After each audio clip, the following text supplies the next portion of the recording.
Tov, Boker Tov, Beshem Hashem, Nasser Natsliach. Aïe, aïe, aïe, aïe, aïe. Tov. On est aujourd'hui vendredi Yud-Bet du mois de Tishrei, Baruch Hashem. On est proche de la fête de Sukkot. Et nous sommes le 25 du mois de septembre, Beshem Hashem, Nasser Natsliach. Je vous propose deux choses sur le Rabbi Lubavitch. Ou sur Sukkot, ou sur Ahazinu, la paracha de la semaine. Et là vous dites Sukkot. Sukkot, Sukkot. Tout le monde veut Sukkot sur les Mahamarim. Toi, tu dis Ahazinu Stam pour te la ramener, quoi. Parce qu'elle est pleine d'enseignements riches. Alors viens Shabbat, si Dieu veut, on en parlera. La majorité c'est Sukkot. Non, c'est pas la majorité. C'est pas Ahazinu. Vous êtes deux face à je sais pas combien. On a renversé la balance. Vous savez ce que je vais faire, Blin Eder C'était deux. Je sais pas si c'est ce qu'il veut, le truc. Donc on fait un petit peu Ahazinu. Ouais, c'est ça mon problème. C'est que moi, dès que je commence un truc, je m'arrête plus. Le Rav, j'avais prévu de faire un peu des halachot aussi, tu comprends? Comme hier. Ouais, c'est comme hier.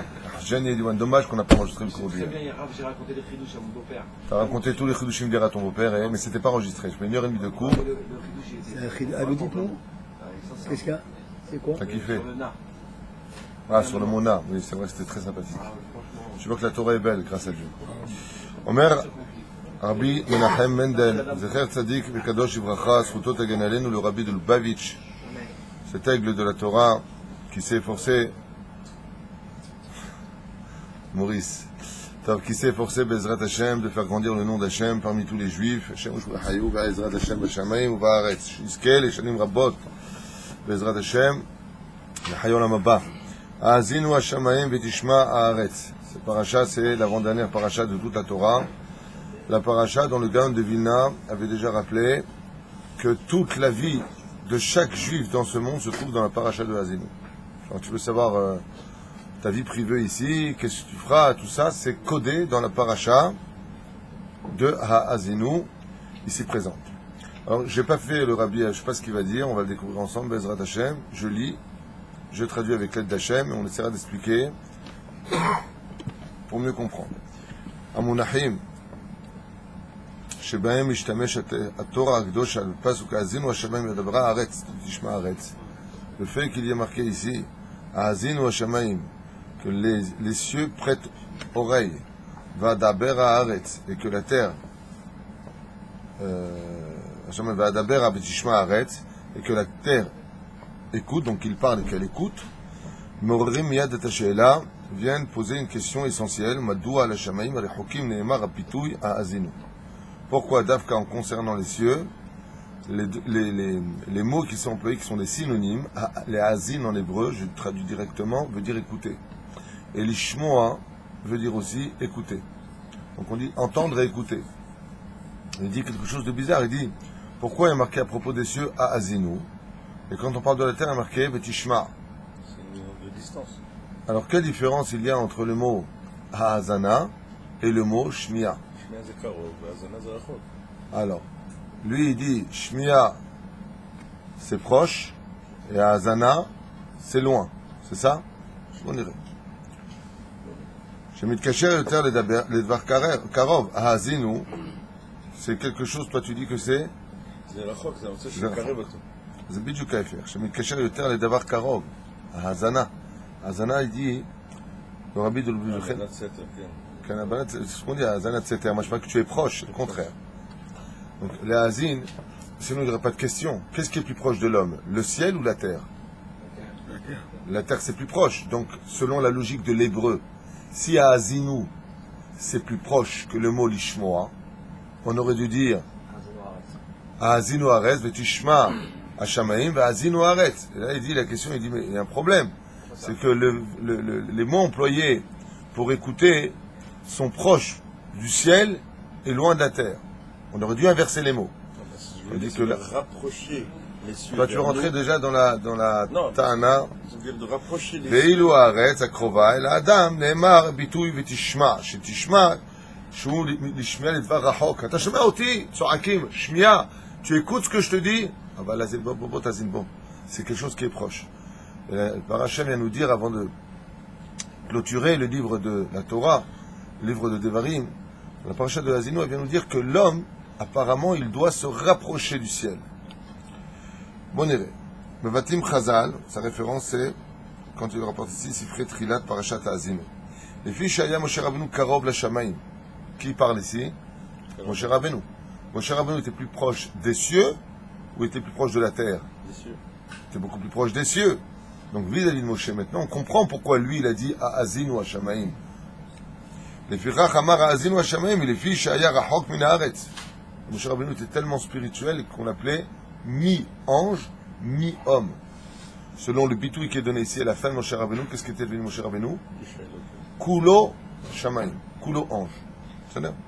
ותשמע ארץ, כלומר משה בהיותו איש האלוקים היה קרוב יותר לענייני הקדושה, שמיים, מאשר לדברים גשמיים הארץ.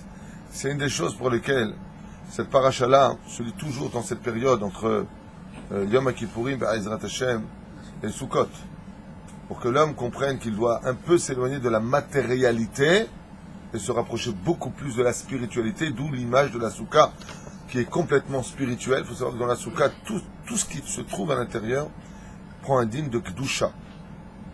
Vous savez qu'une Soukha, une parenthèse importante, ça a le même digne qu'une bête à Knesset.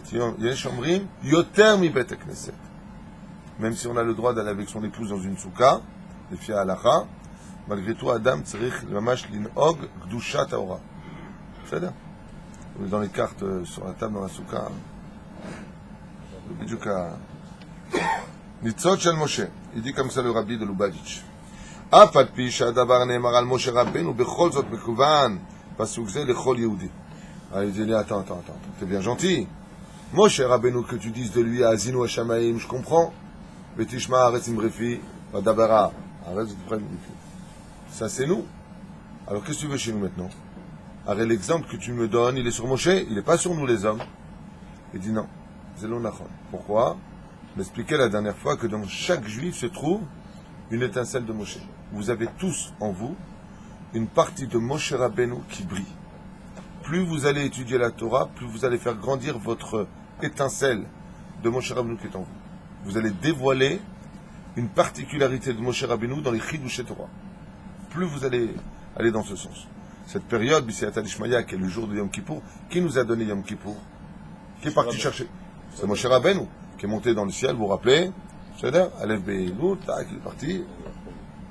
Il a ramené ce jour, Salat Tikid Varecha, qui vient. הכוח להיות קרוב לשמיים ורחוק מן הארץ. לאמור, יהודי יכול להגיע לידי כך שהעניינים רוחניים אלוקים יהיו קרובים אליו. Car dans chaque juif, il a la possibilité, uniquement s'il le désire, uniquement s'il le veut, dit le rabbi, ça dépend que de lui, d'arrêter d'être un homme de la matérialité et de décider de devenir un homme de la spiritualité. Davar taloui bo. Et l'exemple qu'il donne, c'est qui? C'est Moshe Rabbeinu. Et pourquoi Dafka Moshe Rabbeinu? On a l'impression, je vous dis la vérité, que quand on parle des grands en Torah, on parle de fatalité, du style, eux ils font partie de l'équipe qui ont eu du Mazal. Mais vous savez qui était Moshe Rabbeinu? Pas du tout. C'était un prince, c'était loin à Égypte. C'était le prince d'Égypte. Vous savez ça veut dire quoi, prince d'Égypte? Mais je parle de matérialité. Moshe Rabbeinu avait toute la terre à ses pieds. Tout le monde tremblait devant lui. Il était assis sur des trônes en or. On ne parle pas d'un mec, tu vois, il a grandi où? Un bled pourri. Et là-bas, le mec est devenu spirituel. De toute façon, on est avec ça. On parle de Moshe Rabbeinu. Pourquoi il est si grand, Moshe Rabbeinu? Parce qu'il a eu un choix à faire. Vous voyez ce que je veux dire? Il était prince du monde, pas d'Égypte. L'Égypte gouvernait la terre. Il a laissé ça pour devenir ce qu'il est. C'est pour ça que Moshe est pris en exemple. Il n'y en a pas un qui peut dire, attends, Tishma, quoi, tu veux que je laisse tomber ma villa, ma... De toute façon, il n'y a pas besoin de laisser tomber. Hein. Tu peux très bien être spirituel et avoir. Qu'il n'y ait pas de marloquette sur le sujet. Mais, Péroucha d'Avar, Moshe Rabbeinu, il a tout laissé pour devenir un berger, pour se rapprocher d'Hachem. Il était loin de la matérialité. Il y en a un autre comme ça. Il y en a un autre comme ça qui, chaque fois qu'il prenait de l'oseille, il dit... Marqué dans la Torah noir sur blanc. Chaque fois qu'il prenait une tonne d'oseille, ça lui cassait les pieds. Il n'en voulait pas, c'est marqué dans la Torah. Plus d'un ici. Non, pas du tout. Pour lui, tout ça, ça le retardait dans sa Avodat Hashem. C'est marqué dans la Torah noir sur blanc. Attends, on n'a pas le temps. Hein? Pas du tout. Ve'Avraham kaved meod. Chazal, qu'est-ce qu'ils disent? Chaque fois qu'il y a quelque part, on lui donnait des tonnes de chameaux et d'or et d'argent. Ve'Avraham kaved meod. Qu'est-ce qu'ils disent? Ayam yakev otobaderech. Parce qu'Abraham avait l'habitude de courir servir Hashem. Et maintenant, il avait la responsabilité de l'or que Dieu lui avait, en d'autres termes, laissé chez lui. Kaved meod. Ayam yakev oti. Pas besoin de tout ça. J'ai de quoi manger, j'ai de quoi boire un petit peu. Mais, lechem lechol, pegad lishbosh. Tani l'tkadem b'chaim. Comme un peu, il y en a un qui était comme ça, Rabbi Nachman de Breslev. Il y en a un qui voudrait la place de Rabbi Nachman de Breslev. Il y en a un qui aimerait être comme lui. Il faut faire le travail qu'il a fait. Rabbi Nachman de Breslev, partout où il allait, on lui donnait de l'or et de l'argent. Partout. Il aurait pu être un homme, rien qu'avec sa parole, il prononce, comme dit Rabbi Shmuel Yochai, va les remplis-toi d'or. Il aurait pu tout avoir. Pourquoi ils font pas? Pourquoi ils veulent pas? Ma'akev. Vous aimez Ma'akev? Hein? Matériel. Donc il dit ici, la matérialité, elle est très dangereuse parce qu'elle peut faire attirer l'homme vers le bas à ce degré-là. Le Rabbi de Lubavitch, on décompte ce que c'est de donner tous les jours, des milliers de personnes. Vous voyez, à côté de lui, il y avait une table avec des liasses entières de $1. Ça, c'est ce qu'on voit. Combien de tfilines il a acheté? Combien de sidorim il a acheté? Combien de talitot il a acheté? Combien de mariages il a fait célébrer? Combien de tzedakot il a fait à des gens pour qu'ils achètent leur maison? Combien? Il est Charles et Damien. C'est un couloir. Tu donnes, je donne. Tu donnes, je donne. Et lui, je l'ai malishtot, j'ai un thé à boire, j'ai un petit morceau de gâteau. M'explique. Qu'est-ce qu'il est devenu? Le Rabbi de Lubavitch. Attention, je répète, pour vous mettre en garde. Dans la théologie chrétienne, il y a un conflit entre la papauté et les franciscains. Nous, chas shalom, il n'y a pas de ça chez nous. Les franciscains prenaient pour la chrétienté pauvre. Il faut être pauvre comme une fatalité obligatoire. Et la papauté, pas du tout. Il faut s'en mettre plein la panse. Dans la Torah, c'est pas ça du tout. Si Hachem te mène à être riche, sois un homme riche qui sert Hachem. Si Hachem te mène à être un homme pauvre, sois un homme pauvre qui sert Hachem. C'est ça? Hein? Être un Kéli.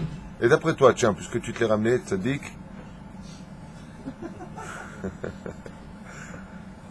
Personne ne te voit, personne ne te voit. Qu'est-ce que je voulais te dire? Ouais. Quelle est l'épreuve la plus dure pour servir Hachem? Celle de la pauvreté ou celle de la richesse? La richesse. C'est plus dur que d'être pauvre? Oui, c'est un Nisayon plus grand. C'est un Nisayon qui est plus grand. Moi, je suis complètement d'accord avec cette déa-là et je suis cholek sur tout celui qui dira le contraire. Quand tu n'as pas de quoi manger, quand c'est très dur dans ta vie, qu'est-ce que tu es proche d'Hachem? Qu'est-ce que tu as peur de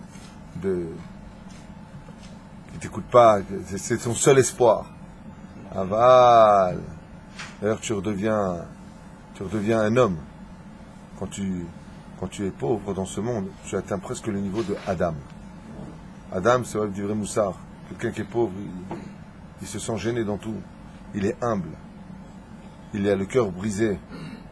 Reine, le mot Adam en hébreu, si vous l'écrivez, comment ça s'écrit Adam? Aleph, Dalet Mem. Si tu prends le mot Aleph, comment tu écris Aleph? La lettre Aleph, comment tu l'écris? Alors on va retenir ce qu'on a rajouté, l'intériorité. Maurice, note. Adam, ça s'écrit Aleph. Et qu'est-ce qu'on a rajouté dans la lettre du mot Aleph, puisque ça s'écrit Lamed P. Donc on a Lamed P, retenez Lamed P. Ensuite on a Dalet. Dalet, qu'est-ce qu'on a? La métaf. Yud? Non. La métaf. Dalet. La métaf, l'intérieur. Dalet, La métaf. Taf. La métaf. il reste. Lamed Taf. C'est-à-dire? Après c'est quoi? Même. Même. Et même Levad. Même. Et même. Même. Même Aleph. Az nishara même Levad. Aleph. Sim. Ça fait la lettre du mot Litpalel. Mit- Litpalel. Mitpalel. On va ramener rien ce matin. זה התכלית שלו.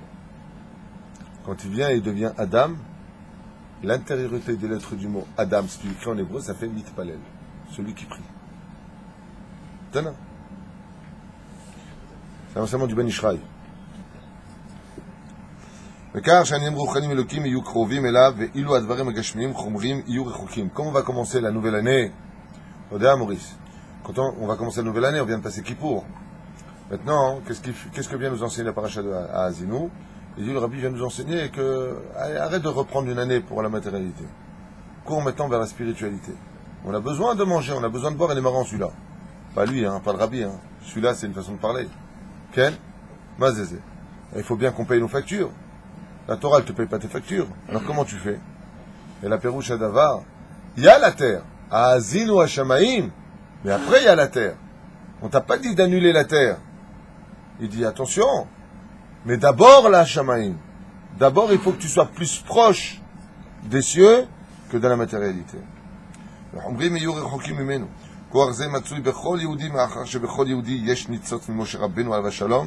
Et c'est pour ça qu'on lit cette paracha à ce moment précis, juste avant la fête de Sukkot, pour rappeler aux Juifs qu'il a la force en lui de prendre des résolutions, comme Baruch Shem pendant Kippour, on a fait un Kippour grâce à Dieu merveilleux, rempli de Hirat Shamayim, de Simcha, et mamash, je confirme.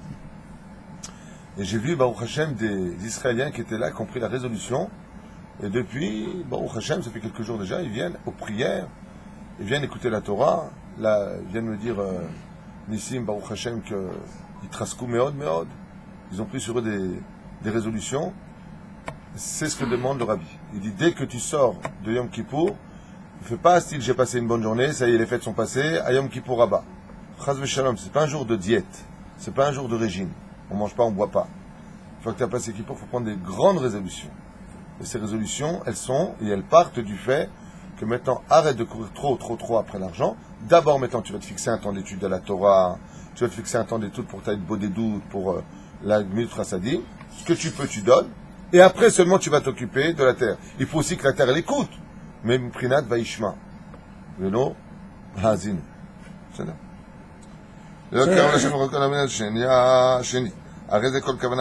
Il dira Batartonim, comme on l'a déjà dit, car le but est de faire un appartement dans le monde de la matière pour Dieu, mais d'abord d'aller monter dans les cieux.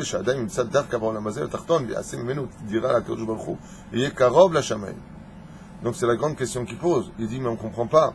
Si l'homme, il doit maintenant s'élever vers le ciel et être proche d'Hachem, pourquoi le verset nous dit que Vasuli dira Batartonim, on doit faire un appartement pour Dieu dans le monde de la matière?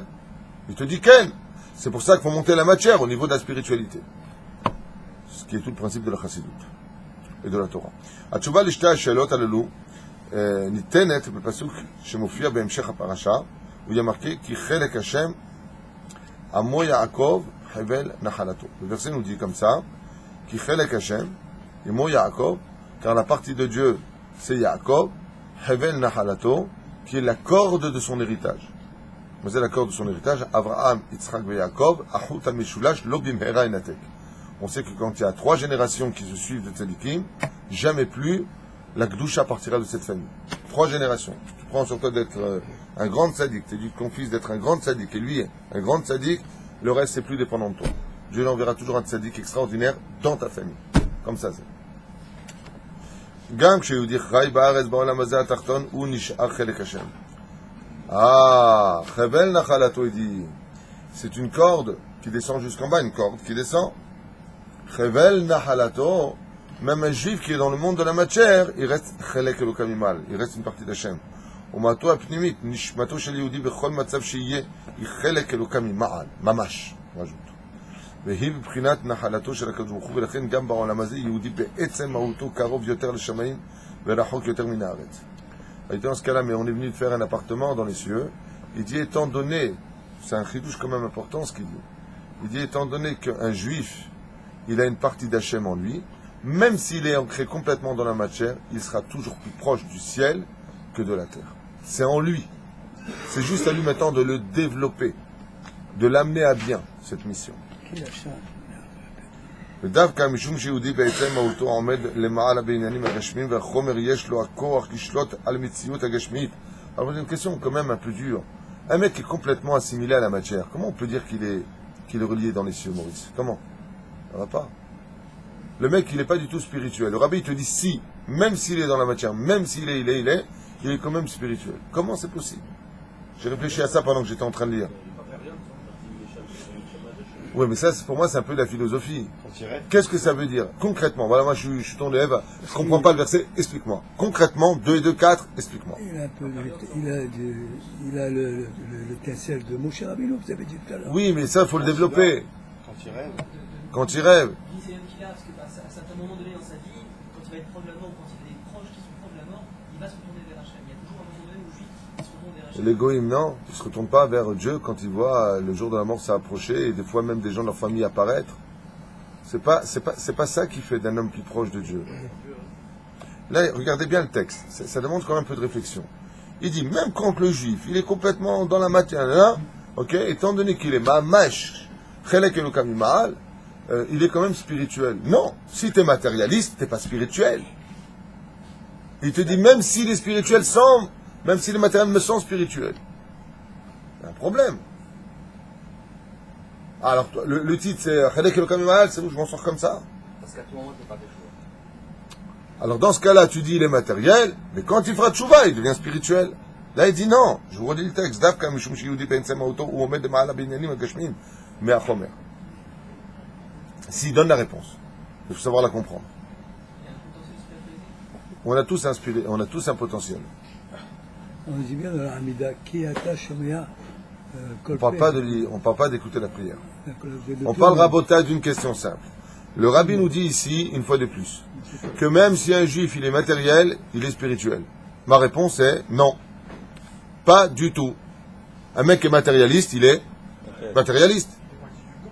Il fait partie du blanc et du noir, comme ça il pourra jouer au jeu de dames. Hein? Il fait partie des plans divins. Mais tu sais que la petite fourmi aussi, elle fait partie des plans divins? Tout ce qui est dans ce monde fait partie des plans divins, ça ne fait pas d'un juif. Même s'il est matérialiste, il faudra quand même s'il le veut ou non, de la spiritualité. Ah, moi je connais quelques juifs, pas beaucoup hein, sur Terre, ça les a.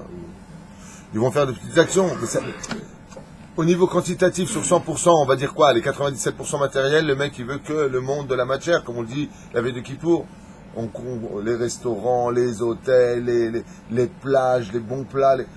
Il y a quelque chose qui est derrière. Moi je connais un juif, que Dieu le bénisse, il est que ça, puisqu'il intéresse. Et dès qu'il est au restaurant, c'est toujours pour critiquer. Il mange, c'est dégueu, il ne sait pas cuisiner, toute la journée. C'est spirituel ça. le Barcoula, il a dit la Brit Mila, ça devant spirituel. La Brit Mila, Allah. C'est bien la Brit Mila. Il a dit la Brit Mila, ça rentre quand même à côté. Et s'il a la Brit Mila et qu'il me fait Berito chez l'Avram Avinu, c'est pas ce que dit le rabbi, vous comprenez pas ce que je suis en train de dire.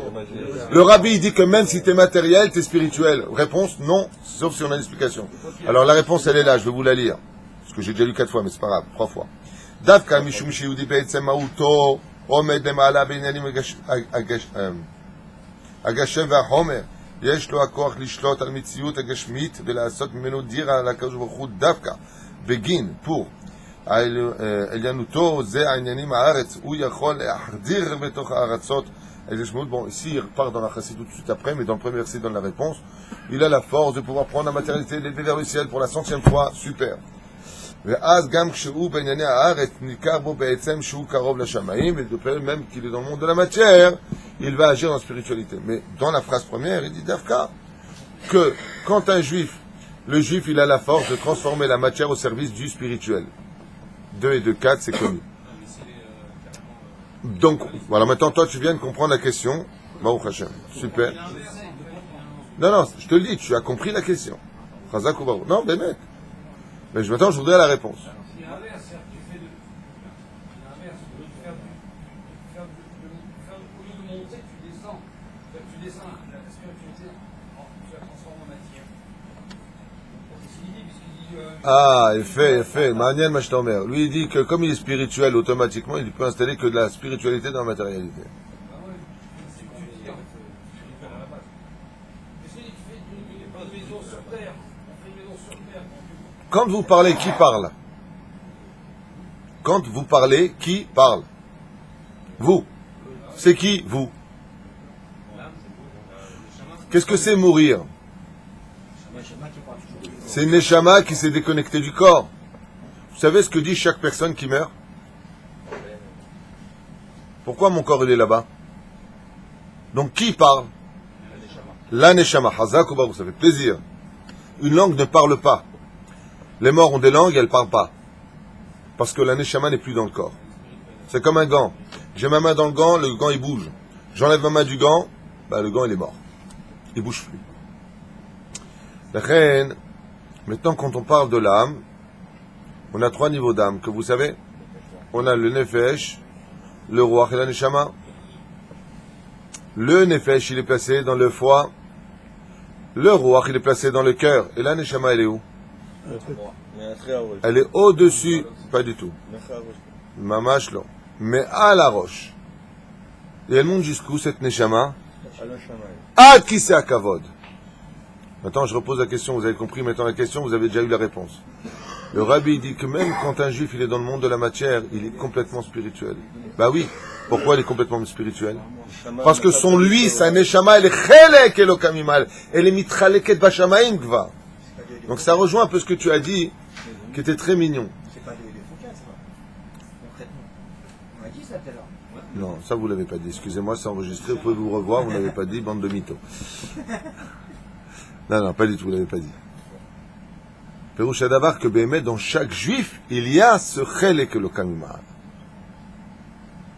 Cette connexion avec Hachem, elle est en lui. Ce qui fait que quand un juif il parle, même dans la matérialité, il a son niveau d'âme qui, elle, monte jusque devant le Kisei HaKavod, qu'on appelle la pensée, qui est au-dessus du moach, au-dessus de la tête, et ça monte jusqu'à Akadosh Baruch Hu. Donc oui, dans chaque juif, même s'il est matériel, il y a automatiquement son âme qui est spirituelle.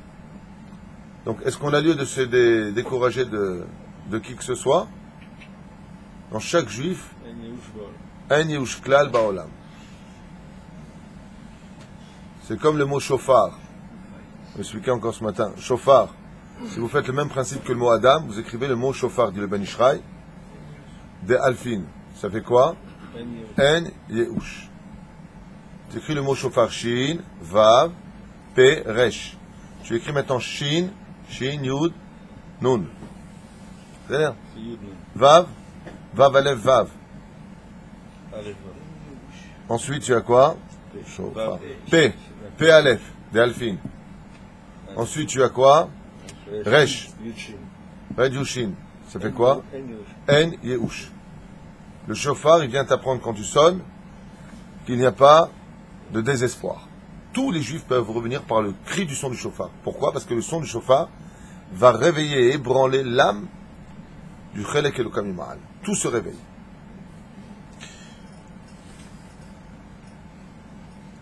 דברים אלה, תקפים במיוחד בעשרה ימי תשובה, comme c'est marqué, דרשו את השם יצאו, קראו באותו קרוב. Il rapporte ici un verset qui dit, en général on le lit aussi pendant la Asara Yemei Tshuva qu'on a passé, les 10 jours de pénitence, où il est marqué, exigez de voir à Dieu et vous le trouverez, appelez-le et vous pourrez le voir et le ressentir parce qu'il est proche de vous.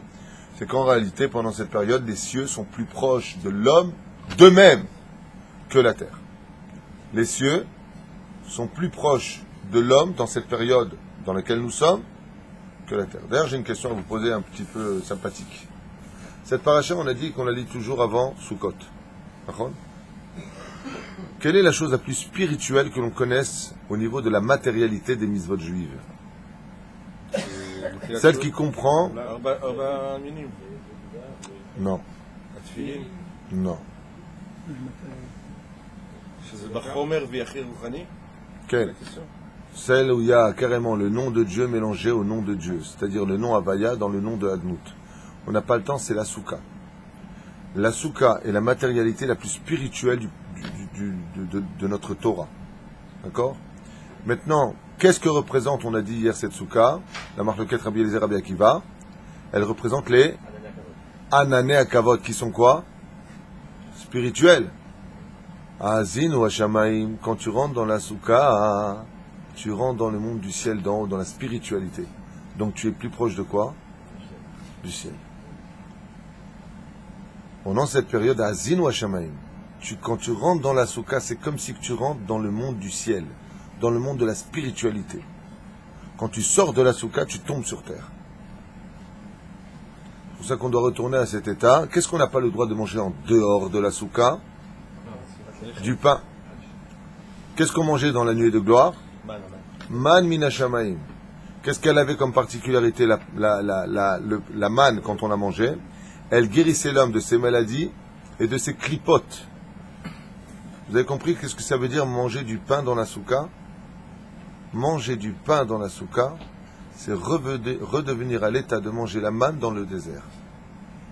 C'est pour ça qu'on ne mange pas du pain en dehors de la souka. C'est bien.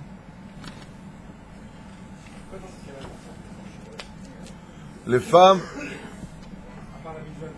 Mishvat, c'est Zman Grama Pturot. Mais si elles veulent manger là-bas, t'avoue l'aim bracha, seulement attention, sans brachot, elles ne font pas la bracha. Les chefs bazooka, elles ne font pas. Alors de là, tu apprendras que la femme, elle est plus spirituelle que l'homme. Si elle n'a pas besoin de souka, tel que Dieu l'a créé, chez Asani Kirtsono, machma que Baruch Hashem, elle n'a pas besoin de souka, parce qu'elle-même, c'est une souka. Donc tout comme on doit respecter la souka, on respecte sa femme. Zéro. On va dans Soukot, chez le Rabbi toujours. On passe à Soukot. Il y a encore beaucoup à lire, mais l'idée on l'a tenue. Ushpizin Ilaïn. Le Rabbi nous dit, Orchim Basouka, les invités de la Souka, ils s'appellent Ushpizin Ilaïn, nos grands invités, les invités supérieurs d'en haut. Neemar Besefer HaZohar Shebechol Yom Ba'im El Souka Ushpizin. Ushpizin en araméen ça veut dire quoi? Invité. Invité.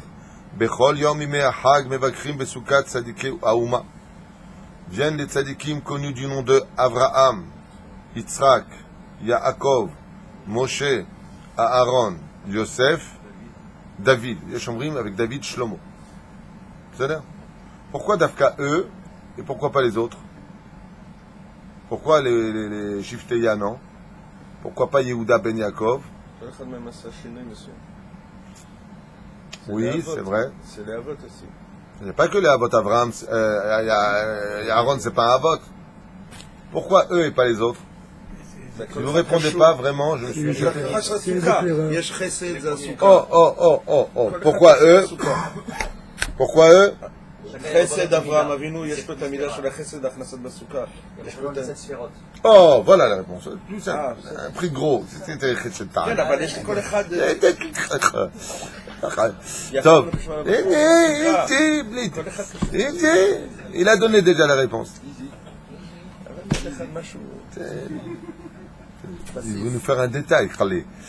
Il y a les sphirotes, et les sphirotes, la ishtal shelut dans le monde d'en haut, par le monde d'en bas, passe par les 7 sphirotes, chesed, givur, atiferet, od netzach, yesod, malchut. Et donc Avraham, Yitzhak, Yaakov, Moshe, Aaron, David, Yosef et David, ils viendront les uns après les autres dans le Seder. Chacun vient apporter le tikkun des 7 jours face aux 7 midot par lesquels l'homme est venu réparer le monde. C'est pour cela qu'un homme n'est complet que le jour où il se marie. Et qu'est-ce qu'on fait le jour où il se marie? On dit les Sheva Brachot. Et pourquoi on dit les Sheva Brachot? Contre Chesed, Gevura, Od Netzar, Yesod, Malchut, Vechule, Vechule. Pourquoi on lui dit ça? Maintenant, il va falloir qu'avec sa femme, il construise la mida de Chesed à la maison, la mida de Gevura, de justice et de prière à la maison, la mida de Tiferet, la mida de la Torah, ça veut dire, et ainsi de suite. Yesod, Bevadai. Engendrer des enfants. Shabbat, la Malchut, c'est la famille qui se réunit encore plus. Voilà ce que l'on demande à la personne. La reine et Sheva Ushpizin, ils viennent maintenant à la fête de Sukkot. Parce que chacun d'eux amène avec lui la sphira par laquelle il correspond.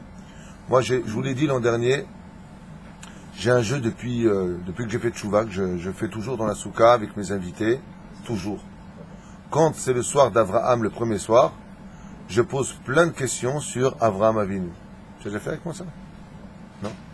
Le premier soir, je pose 1 tonne de questions. À quel âge il a fait Tchouva selon tel midrash? Comment s'appelait sa mère? Comment s'appelait son père? Et son grand-père? À quel âge il est décédé? Dans quelle ville il a vécu? Vechoulé. Beaucoup de questions. Quelles sont les 10 épreuves d'Avraham Avinu? On lâche pas Avraham toute la soirée. Vient Yitzhak Avinu, on commence avec Yitzhak. Pourquoi est-ce qu'il s'appelle Yitzhak? Qui l'a appelé comme cela? Comment s'appelle l'ange qui lui a donné la bonne nouvelle à Sarah? À quel âge est né Yitzhak? À quel âge est né Yitzhak? À quel âge est né Yitzhak? Tu vois? vois, les gens, ils bloquent, hein, ils savent pas répondre. Toutes sortes de questions sympathiques. Mordechai, est-ce qu'il habitait loin de chez lui? Ah, tu vois, les gens, ils bloquent, hein, tu mets un peu de bonne humeur comme ça dans la soukha et tu poses des questions sur chaque personnage, et c'est ce qu'on fait depuis des années à chaque fois. Toi, t'as fait soukha plusieurs fois avec moi. C'est ce qu'on fait, Nachon? Ah ouais. Qu'est-ce que tu parles, toi? Tu n'es même pas là, qu'est-ce que tu parles? Je ne dirai pas où tu es. בכל יום משמש אחד הצדיקי העם אורח עיקרי ומביא עמו את האחרים. Qui vient exactement dans la soukha le premier soir? Allez. Abraham, c'est tout?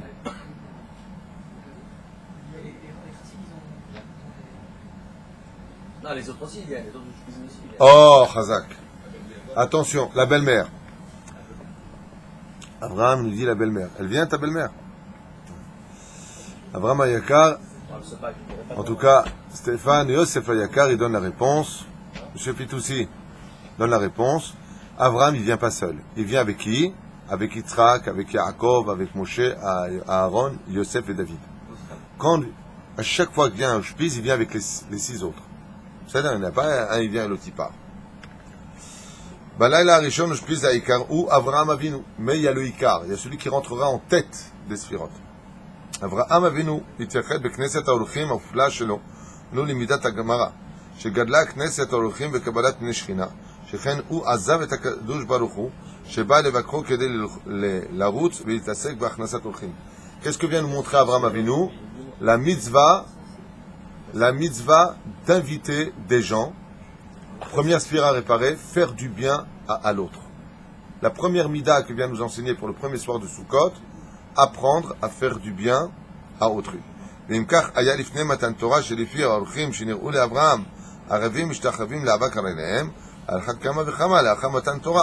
c'est pour cela que Rabbi il dit, si Abraham Avinu, avant le don de la Torah, il a fait du chesed avec des Arabes, comme dit Aravim, quand c'est venu, il faisait, à cette époque, ces Arabes-là dont on parle dans la Torah, c'était des Arabes qui faisaient de la Vodazara. C'est-à-dire, ils aimaient les statues, il n'y avait pas d'islam encore à l'époque, on parle des Arabes antiques. Ouais. Il a fait du chesed avec eux, il leur a fait du bien. Il dit maintenant, à plus forte raison, après le don de la Torah, entre juifs, combien on doit faire du chesed? Et c'est de cela qu'on doit parler. Regarde Abraham, il te fait un kalvachomer, il dit le Rabbi. Si Abraham Avinu, il a fait du bien avec des goïms avant le don de la Torah, parce qu'il voulait faire de toutes les nations du monde un seul peuple pour Dieu, le monothéisme dans sa globalité, ouais, c'est un peu l'idée d'être repris par l'islam. Pourquoi ils reconnaissent Ibrahim, Abraham? Ils veulent faire du monde un seul peuple islamiste qui reconnaisse le monothéisme. C'est un peu une idée abrahamique. Dans Aval, on voit que Dieu n'est pas d'accord avec cette idée, je le rappelle, puisqu'il dit Veikare Becha Yitzhak. Je veux pas d'Ishmaël, je veux de Yitzhak, et de Yitzhak naîtra Yaakov, de Yaakov les 12 tribus, le peuple juif. Ishmaël est disqualifié, Esav est disqualifié. Les deux, je vous lachem po imachamor. Asseyez-vous, vous, dans le monde de la matérialité. Le peuple juif doit être le peuple représentant d'Hachem. C'est ce que la Torah enseigne. C'est pour ça que, pour les chrétiens, le Premier Testament est un livre qui dérange énormément. Parce que si nous, on est Israël, alors ils sont qui? Et c'est pour cela que l'islam a un gros problème avec le judaïsme. C'est qu'eux se prônent être justement dans la descendance d'Abraham, dans l'idéologie abrahamique. Ils se disent s'appeler Béné Israël aussi. Et ils se disent s'appeler aussi Béné Israël. Bah, ils disent exactement comme ça. Bah, c'est... Oui, je suis au courant. C'est un jeu de mots. Je suis au courant, mais c'est pas grave. C'est mon humour du matin. ואם כך היה לפני מתן תורה כלפי האורחים שנראו לאברהם, הערבים משתחווים לעבד, לכן עשה קל וחומר. עניין זה של כנסת האורחים מבטא את מהות עבודתנו בתקופת הגלות. אם ישראל נמצא בתקופה זו במצב של אורח. Et il dit cette situation de la Souka, comme on a expliqué, pourquoi on ne dit pas le soir de Sukkot, Man ishtana laila ze mikol alelot shebechol alelot. Quelle différence il y a entre cette nuit et les autres nuits? Arrête, on sait que... Qu'est-ce qu'il y a? Zah Tchouva. Qui c'est qui t'a enseigné ça? Alors pourquoi tu te la ramènes? Ah ah. Trop fort, trop fort. Il y a une bonne ambiance, Baruch Hashem. Nachon, normalement à Sukkot, qui représente la sortie d'Égypte, on aurait dû dire quelle différence entre cette nuit et les autres nuits. Et là, comme le juif, il a toujours l'habitude de déménager, il est parti, miskin, il était dans tel pays, il est parti après en Tunisie, au Maroc, en Algérie. Il a fait ses valises, il a commencé à construire son petit coin, à acheter quelques petites maisons, il a commencé à avoir ses petites boutiques. Et il y a eu Yom Kippour, et les goïms ils regardent comme ça, c'est fermé, c'est à des juifs. Ah, ils sont dans notre pays. Ah, ah, ah. Allez hop, dehors. Et hop, pam. On est parti de Tunisie en 52. Trac, on est arrivé à Paris. Non, 52 pour nous, 62 pour les Algériens. Confonds pas les, s'il te plaît. D'accord, toi t'es algérien. Algérien, ça fait plutôt pour les 60. Algérois, pardon, excuse-moi. Ah, algérien, ça finit par rien. Algérois, ça finit par roi, c'est ça? Vous êtes tous lourds comme ça dans la famille. Alors, il dit, on est arrivé à Paris, sur le port de Marseille, une valise, très très peu, ouais, vraiment une valise en carton, c'est le cas de le dire. On n'avait rien du tout. On a redémarré à zéro avec un langage, on ne peut plus ambigu, on ne comprenait rien. Hey, viens, je te goûte, viens. On comprenait n'importe quoi. Et on a redémarré. Et grâce à Dieu, on a tous remonté. Et voilà qu'aujourd'hui, qu'est-ce qu'on entend en France? Dehors les Juifs. Alors on revient, on arrive en Israël. Et une fois qu'en Israël, on nous discute le droit d'existence sur notre pays. C'est pas à vous. Vous êtes des voleurs. Vous êtes fatigants. Alors étant donné qu'on ne cesse de changer de lieu, il n'y a pas de manishtana laïla azé. C'est ce qu'il dit, la soukha représente le domaine de la galoute. Et donc si le premier ouchpis que l'on reçoit dans son importance capitale, Olam Chesed Ibané, le monde se construit par le biais du Chesed, de la bonté, il dit à plus forte raison que la Géoula viendra par le fait de soutenir l'autre et de comprendre notre responsabilité les uns vis-à-vis des autres. Comme on l'a dit ce matin, celui qui n'a pas de quoi acheter les 4 espèces pour la fête de Sukkot, qui viennent nous voir, hein? Qui viennent, hein? Qui viennent me voir. Moi, j'ai pas honte de le dire, Asma. S'il n'a pas de quoi acheter, il n'est pas obligé de dire aux... C'est pas mal, qui viennent nous voir. Oui, il faut. Qu'est-ce que j'ai dit tout à l'heure? Il faut s'inquiéter qui n'a pas où faire Sukkot. Il faut demander aux Juifs, tu as offert la fête? Tu as offert la fête? On te pose la question, tu as offert la fête? Tu viens, tu lui donnes un tabouret, il s'assoit à la table, et il mange avec toi, il kiffe avec toi. T'inquiète pas, s'il y en a pour 10, Il y en a pour 20. il y en a pour 10.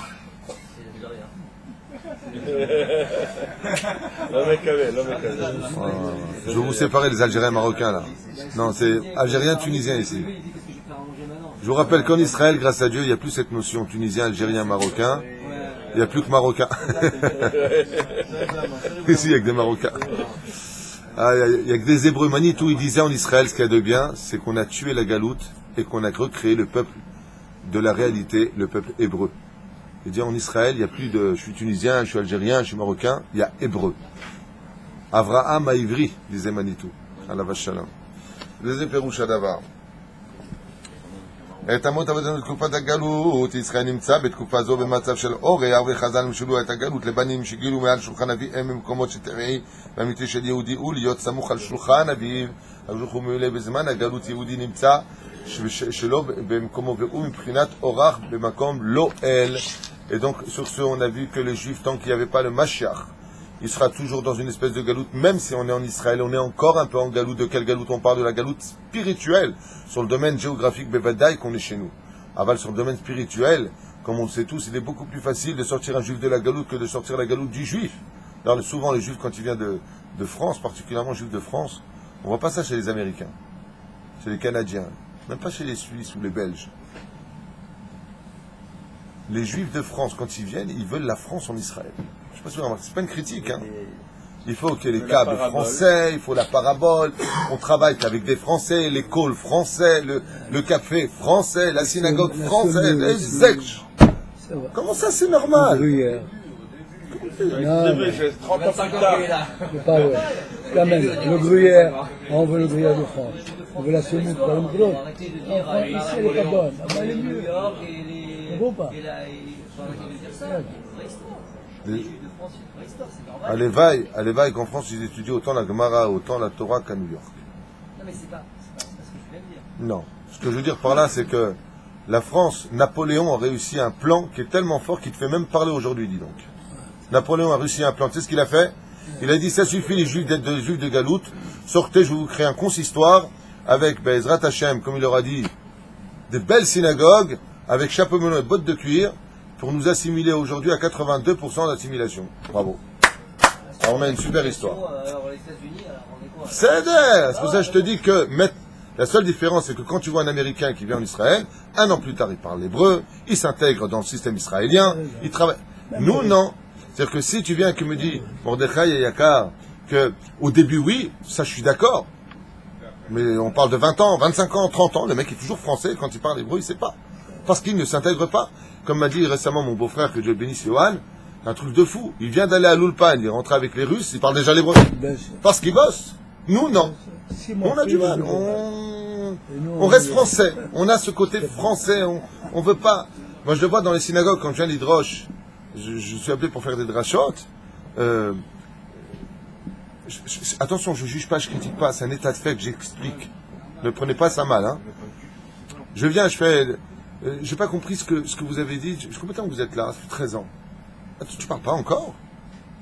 Tu n'as pas compris. Je parlais clairement, doucement. C'est là où je dis que là, il y a un problème. Mais par contre, excuse-moi de te le dire. Excuse-moi de te le dire. Quand les Français vont aux États-Unis, ils sont américains très vite. Ils vont dans les synagogues qui s'organisent. Bon, là-bas, il y a Pinto, il y a plusieurs trucs. À Val, tu les vois parler dans le commerce. J'ai été les voir, j'ai fait 30 voyages aux États-Unis. Tu les vois au téléphone. Ils ont le E, hein, mais ils parlent couramment l'américain. Et attention, ils connaissent très bien les lois américaines. Hein. Ils rigolent pas avec les flics. Pourquoi là-bas vous vous intégrez sinon? Pourquoi devenir américain là-bas? Zéché, là.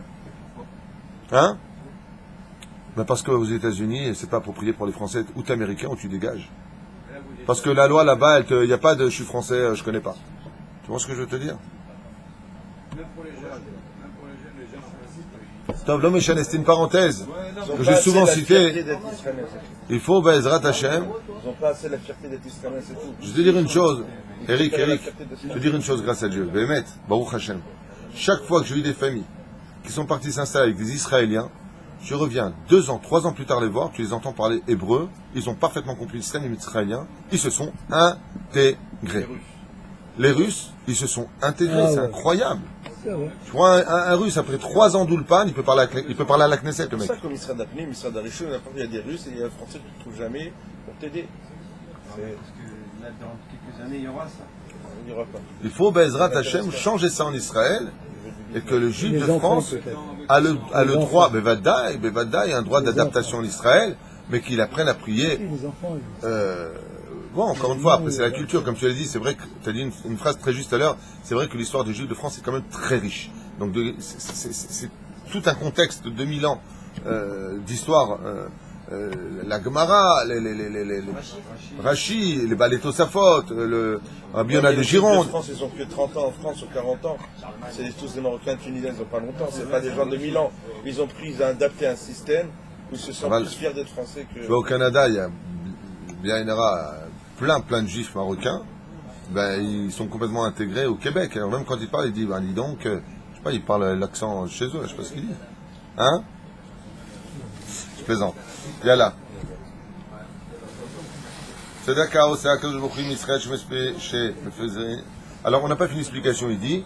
C'est pour ça qu'on doit revenir à la table de papa. Comment on revient à la table de papa? En rentrant dans la souka qui représente l'image de la galoute. On arrive. Tzedaka osa Kadosh Baruch Hu Israël chez Pizran le ben umot haolam. Et c'est pour cela qu'Akadosh Baruch Hu a fait comme une espèce de tzedaka d'avoir dispersé les Juifs parmi les nations du monde. Le kavanat hagalut ve'apizur ben umot haolam ena leshem onesh.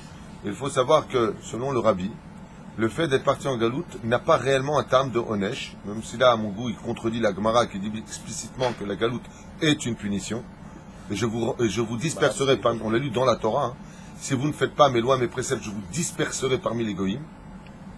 D'accord? Donc la Torah dit que c'est une punition. La Mishnah dit que c'est une punition. Parce que c'est marqué que c'est une punition. Al Arba le Galou Ben Israël Mi'artzam. Avodazara Gilou Yarad Shukhud Damin Shmidat Aretz. Là, il dit que, au niveau profond, à travers, il dit pas non punition, il dit ici, Ena Leshem Onesh. Il dit pas, c'est pas une punition. Il dit Ena Leshem Onesh. Ça ne porte pas réellement le nom d'une punition. La Gemara dans Psachim, elle dit pourquoi. Parce qu'on est parti récupérer des Nitzotzot. Et là, Yesh Bekar Tzedaka. En réalité, il y a une Tzedaka en cela. Le fait que Akadosh nous ait mis parmi les nations du monde pendant une période, aujourd'hui c'est fini, je rappelle, même au Lubavitch, la galoute, c'est fini. Il serait temps de revenir à la maison aujourd'hui. Matarat, Riyuvit, Retzon Hashem, ou je les entends déjà dire qui se mêle de ces affaires celui-là, et machin. J'ai un message d'amour, hein, c'est pas pour. Shayoudim, Yahdiru et Akdusha. Non, je vous explique. À force de faire des écoles en France, monsieur les Lubavitch, mes chers amis, à force de créer tout le temps des centres communautaires avec des centaines de milliers d'euros, que Dieu vous bénisse, hein, vous êtes tout simplement en train d'instituer, de rester en galoute pour les Juifs.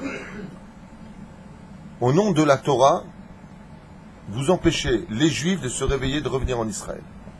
C'est là où il y a un problème. Alors, il y a Ratson Bezrat Hashem que vous ayez vous-même le temps de vite revendre vos synagogues, vos écoles, vos comment ça s'appelle, centres communautaires, et d'orienter avec vous le peuple juif vers Eretz Israël, rejoindre la nation juive sur cette terre pour recevoir le Melech HaMashiach, qui, je le rappelle, se dévoilera où? En Israël. Et le coup de Bechol Makrom Baolam. Ils vont pas m'aimer, hein, je vous le dis. Ça va pas du tout leur plaire. Obeka Yakiru, hein?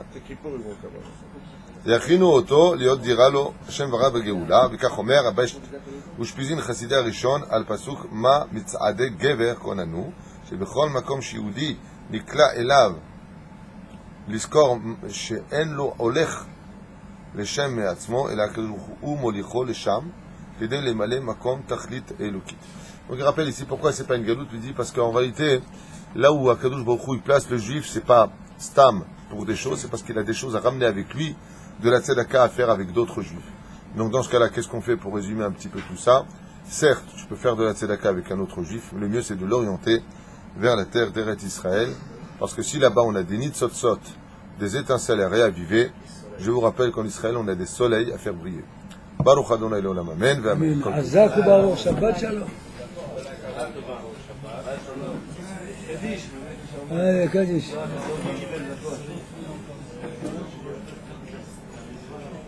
Kaddish.